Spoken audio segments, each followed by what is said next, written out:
Selamat datang sahabat-sahabat semuanya, teman-teman semuanya yang ada di kelas 5 ya, SD. Untuk kali ini kita akan belajar mata pelajaran pendidikan agama Islam, pelajaran ketiga, yaitu tentang cita-citaku menjadi anak soleh.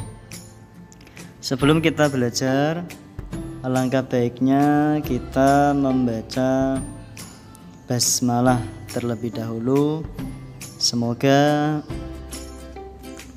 belajar kita dalam video kali ini benar-benar membawa manfaat.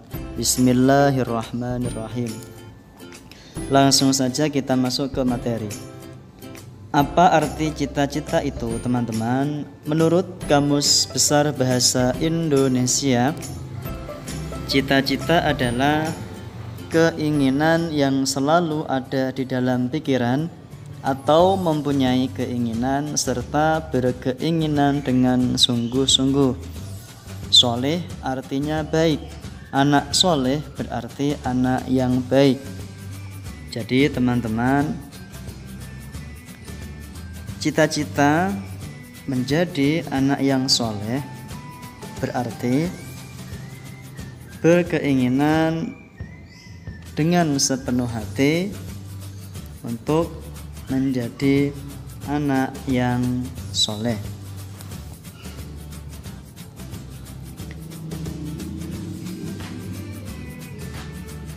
Kemudian teman-teman, selanjutnya ya, ciri-ciri anak soleh. Yang pertama adalah taat kepada Allah. Yang kedua, jujur.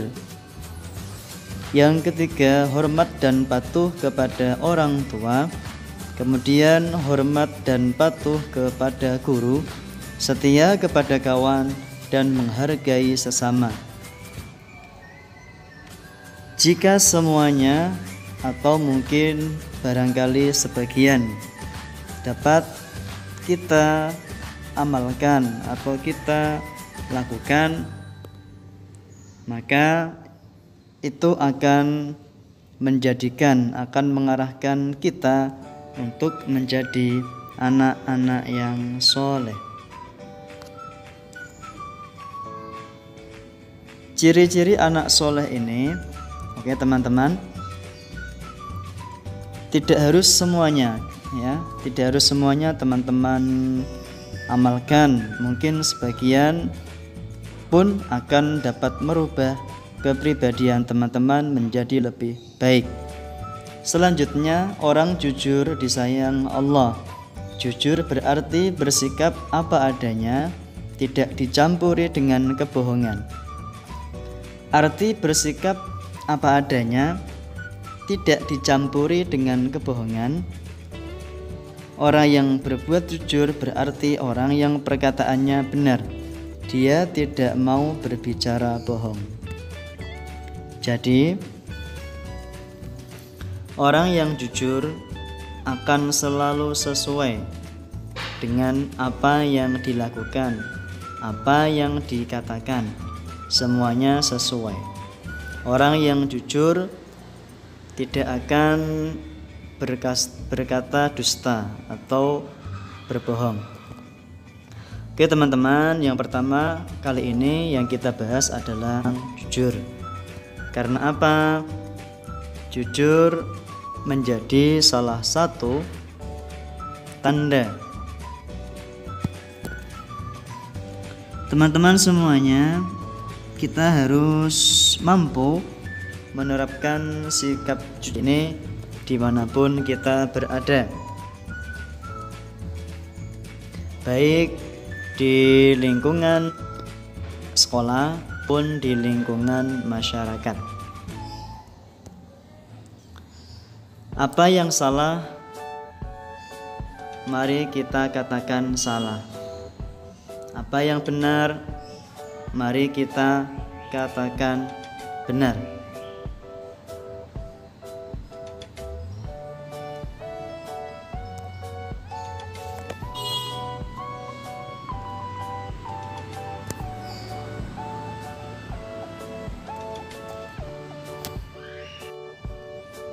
marilah kita biasakan kejujuran dimanapun kita berada ya teman-teman semuanya.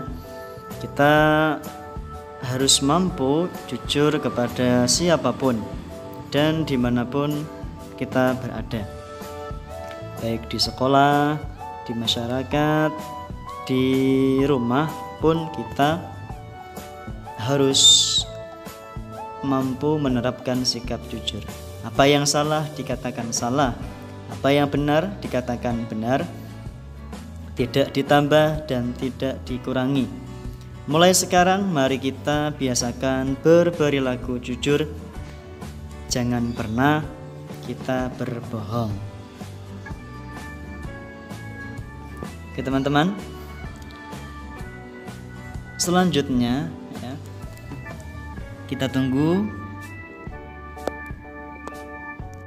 Oke, biasakanlah berperilaku jujur dalam 3 hal, yaitu jujur kepada Allah, jujur kepada diri sendiri, dan jujur kepada orang lain. Jujur kepada Allah dapat dilakukan dengan mentaati semua perintah Allah dan menjauhi larangannya dimanapun dan kapanpun. Ketika tidak ada orang pun kita juga harus mampu menjauhi menjauhi larangan dan melaksanakan segala perintah Allah. Kemudian selanjutnya teman-teman, jujur kepada diri sendiri dapat dilatih dengan cara tidak mencontek saat ujian, mengerjakannya pekerjaan rumah sendiri, yaitu pekerjaan rumah yang diberikan oleh Bapak dan Ibu guru.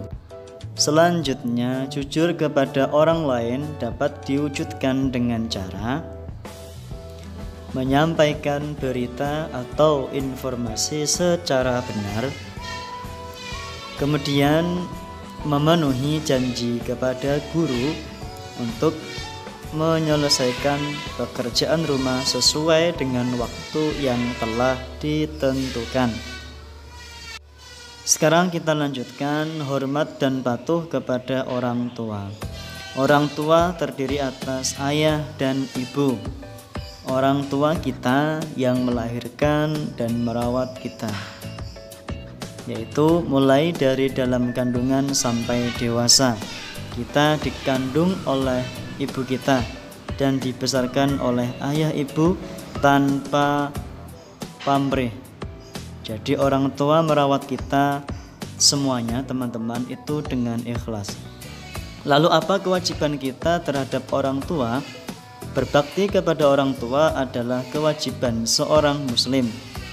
Agama Islam mengajarkan kita untuk berbakti dan taat kepada orang tua, mematuhi perkataannya, serta melaksanakan nasihat-nasihatnya dan mendoakannya.